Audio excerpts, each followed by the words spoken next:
5 जुलाई को लेकर लोगों के मन में खौफ, क्या सच होने वाली है जापानी मनोवैज्ञानिक रियो तात्सुकी की भविष्यवाणी कि अगर तैयारी नहीं की गई तो हजारों लोगों की मौत हो सकती है। 5 जुलाई को लेकर लोगों के मन में खौफ, क्या सच होने वाली है जापानी मनोवैज्ञानिक रियो तात्सुकी की भविष्यवाणी। जापान में हाल के दिनों में कई बार भूकंप के झटके महसूस किए गए हैं। जुलाई में बड़ी तबाही आने की भविष्यवाणी ने लोगों को डरा दिया है। इसे रियो तात्सुकी की भविष्यवाणी से जोड़ा जा रहा है। जापानी बाबा वेंगा के नाम से मशहूर रियो तात्सुकी ने जुलाई में जापान में भूकंप और ज्वालामुखी आने का दावा किया है। अभी जुलाई का महीना शुरू होते ही लोगों के दिलों की धड़कनें तेज हो गई हैं। दरअसल जापानी बाबा वेंगा के नाम से मशहूर भविष्यवक्ता रियो तात्सुकी ने 5 जुलाई को भारी तबाही होने की भविष्यवाणी की है। नमस्कार प्यारे दर्शकों, बहुत बहुत स्वागत है आपका हमारे इस YouTube चैनल पर। आशा करती हूँ आपने हमारे YouTube चैनल को सब्सक्राइब कर लिया होगा, तो आने वाली वीडियो के नोटिफिकेशन सबसे पहले आप तक पहुँच जाएंगे। प्यारे दर्शकों, जापान में लगातार आ रहे भूकंप से लोगों के मन में डर बैठ गया है। भविष्यवक्ता रियो तात्सुकी ने 5 जुलाई को भारी तबाही होने की भविष्यवाणी की है। लोग इस भविष्यवाणी को काफी हद तक सच मान रहे हैं। जापान की मनोवैज्ञानिक रियो तात्सुकी ने दावा किया है कि 5 जुलाई को जापान में भीषण तबाही हो सकती है। भूकंप और सुनामी की वजह से इस देश में भारी तबाही मचने की आशंका है। रियो तात्सुकी की तुलना बुल्गारिया की नेत्रहीन भविष्यवक्ता बाबा वेंगा से की जाती है। आइए आपको इस बारे में विस्तार से और जानकारी देते हैं। 5 जुलाई में अब केवल 3 दिन शेष बचे हैं और उस दिल दहला देने वाली भविष्यवाणी को लेकर लोगों की चिंता बढ़ती जा रही है। 5 जुलाई को लेकर जापानी बाबा वेंगा कहे जाने वाली रियो तात्सुकी ने ये भविष्यवाणी की है कि इस दिन जापान में भीषण तबाही होगी। भूकंप सुनामी की वजह से जान माल का भारी नुकसान होगा। इसी बीच जापान के तोकारा द्वीप समूह में करीब 500 बार भूकंप आ चुके हैं। यही वजह है कि लोगों के मन में डर काफी बढ़ गया है। जापान मौसम विज्ञान एजेंसी GMA के अनुसार कागोशिमा प्रांत के दूर दराज के द्वीप श्रृंखला में शनिवार से लगभग 500 झटके महसूस किए गए हैं। हालांकि इससे अभी तक कोई जान माल का नुकसान होने की बात नहीं की गई है, लेकिन ये घटनाएं लोगों का डर बढ़ाने का काम जरूर कर रही हैं। समुद्री ज्वालामुखियों के विशेषज्ञ योकोसे की बातों से भी इस भविष्यवाणी को बल मिलता है। उनके अनुसार रिक्टर पैमाने पर 6 की तीव्रता का भूकंप आ सकता है। उन्होंने चेतावनी दी है कि अगले 1 सप्ताह तक लोगों को सतर्क रहना चाहिए।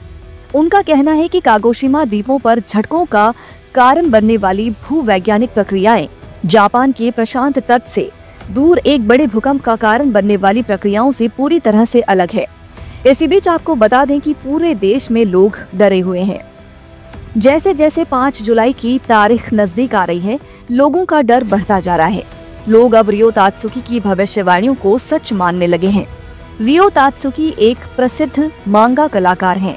उन्होंने अपनी किताब द फ्यूचर आई सॉ में जुलाई को जापान में आने वाली विनाशकारी घटना के बारे में भविष्यवाणी की थी। इसके अलावा उन्होंने शहरों के समुद्र में गिरने, उबलते पानी, विशाल बुलबुले और 2011 में तोहोकू में आए सुनामी से भी अधिक शक्तिशाली मेगा सुनामी के बारे में बात की है। ये ध्यान रखना महत्वपूर्ण है कि भविष्यवाणी सिर्फ एक संभावना है, निश्चितता नहीं। हालांकि सावधानी बरतना और तैयार रहना हमेशा बेहतर होता है। कौन है रियो तात्सुकी?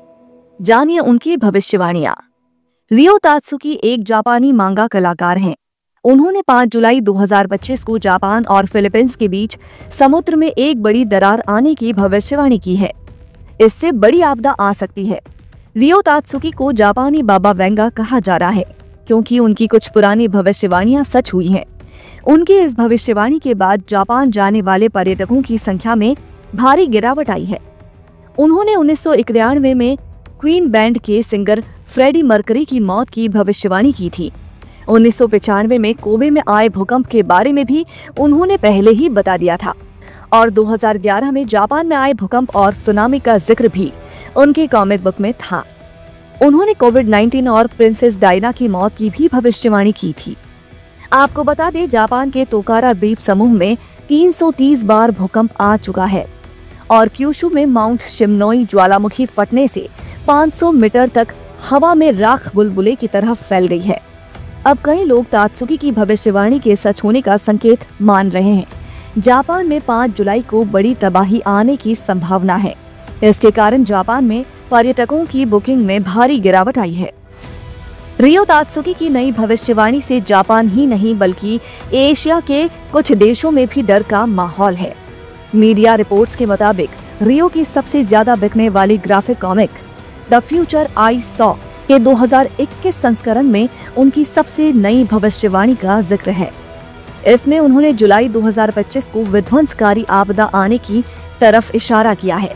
रियो तात्सुकी की पुस्तक में किए गए दावों के मुताबिक जुलाई 2025 में जापान के दक्षिणी सागर में समुद्र उबलने लगेगा, जिसके बाद पानी के नीचे एक ज्वालामुखी फटेगा, जिससे भयंकर सुनामी उठेगी। इसके कारण जापान के दक्षिणी द्वीप, ताइवान के तटवर्ती क्षेत्र और इंडोनेशिया के कुछ इलाके प्रभावित होंगे। तात्सुकी ने दावा किया है कि ये 2011 की फुकुशिमा सुनामी से भी ज्यादा घातक हो सकती है।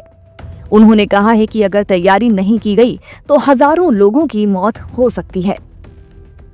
5 जुलाई को जापान और फिलीपींस के बीच समुद्र तल के नीचे एक दरार आएगी, जिसके बाद तोहोकू भूकंप आएगा, जिससे समुद्र में लहरें 3 गुना ऊंची उठेंगी। इस किताब में आपदाओं की तारीख और स्वरूप का वर्णन किया गया है। कई प्राकृतिक और मानव निर्मित घटनाओं का भी जिक्र है। चेतावनियों को कला के माध्यम से पेश किया गया है। कई लोगों का कहना है कि रियो तात्सुकी की भविष्यवाणियां पहले भी सच साबित हुई हैं, इसीलिए इस बार भी उनकी चेतावनी गंभीरता से लेनी चाहिए। उन्होंने पहले भी अपने ग्राफिक नॉवेल में 2011 के सुनामी की भविष्यवाणी की थी। ये ठीक वैसी ही भविष्यवाणी है जो रियो ने 1999 की इसी ग्राफिक कॉमिक के पहले संस्करण में की थी। 2025 की भविष्यवाणी उससे मिलती जुलती है। उस समय उन्होंने मार्च 2011 में जापान में एक बड़ी महाआपदा आने की भविष्यवाणी की थी। ये वही तारीख है जब जापान में भूकंप और सुनामी आई थी। इसमें 18,000 से अधिक लोगों की जान चली गई थी। ऐसे ही प्रेडिक्शन सीरीज की वीडियो देखने के लिए हमारे YouTube चैनल को अभी सब्सक्राइब कर लीजिए। हमारा लक्ष्य है आप सभी दर्शकों को देश दुनिया में होने वाली तबाही की सटीक जानकारी आप तक समय पर पहुंचाई जाए। आशा करती हूँ ये वीडियो आपको पसंद आई होगी। वीडियो पसंद आई हो तो वीडियो को लाइक करें और कमेंट करना ना भूलें। अगर आप हमारे चैनल पर नए हैं तो हमारे इस चैनल को अभी सब्सक्राइब कर लीजिए। नीचे कमेंट सेक्शन में बताइए कि क्या सच होने वाली है जापानी मनोवैज्ञानिक रियो तात्सुकी की भविष्यवाणी। धन्यवाद। सभी साधकों के लिए शुभ समाचार। अब अमृतवेला मेडिटेशन क्लास होगी गूगल मीट पर। अमृतवेला मेडिटेशन ज्वाइन करें। पहला सत्र सुबह 3:30 से 4:30 बजे तक, दूसरा सत्र सुबह 4:30 से 5:30 बजे तक। सत्संग और साधना ज्वाइन करें। सत्संग रात 9:15 से 9:30 बजे तक, साधना और जाप रात 9:30 से 10:30 बजे तक। ये क्लास बिल्कुल फ्री है। इसका हिस्सा बने और अपने जीवन में आध्यात्मिक ऊर्जा का संचार करें। सभी साधकों से निवेदन है, यदि आपने अभी तक हमारा साधना व्हाट्सएप ग्रुप ज्वाइन नहीं किया है तो तुरंत करें। यहाँ आपको सभी आवश्यक दिशा निर्देश मिलेंगे। मेडिटेशन क्लास और व्हाट्सएप ग्रुप के लिंक आपको इस वीडियो के डिस्क्रिप्शन बॉक्स में मिल जाएंगे। आइए साथ मिलकर आध्यात्मिक यात्रा पर चलें।